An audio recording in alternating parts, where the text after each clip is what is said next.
You're on fire. Your escape pod is literally on fire. You just crash landed on an alien planet. And the only thing between you and space is a wet metal box that's already filling with smoke. You stumble outside. It's beautiful.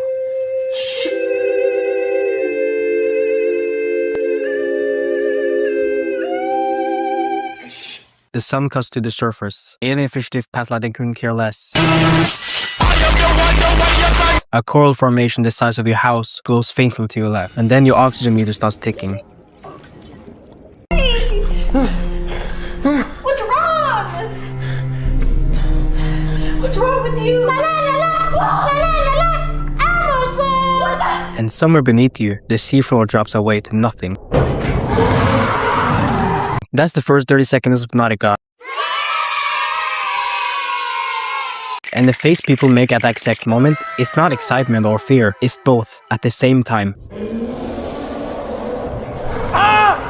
Here's the thing about Subnautica nobody really explains properly. Every part of it points in the same direction. The oxygen, the crafting, the sound design, the lighting, the story, all of it is quietly asking the same question over and over. How far down are you willing to go? That's the whole game, and it sounds simple, but most survival games cannot do this. They end up feeling like a buffet. A bit of base building here, a bit of story here, and you come away full, but not particularly removed. Subnautica is more like someone who knows exactly what they're doing to you and does it anyway. And the design loop is embarrassingly simple. You need something, that thing is deeper.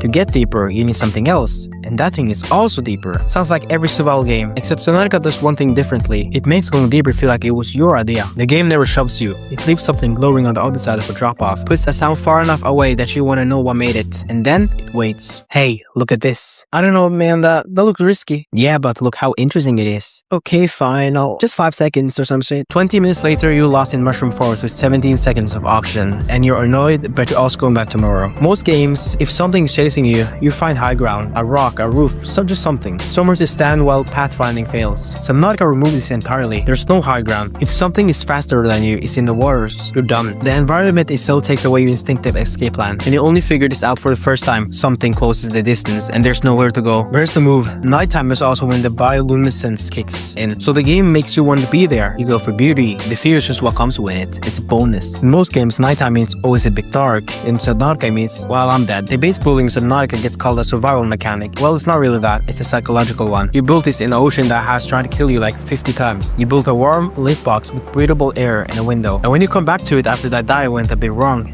the relief is very nice. There's actual relief, not fake. Because you created an alternative to the dark, and now the dark feels darker by comparison.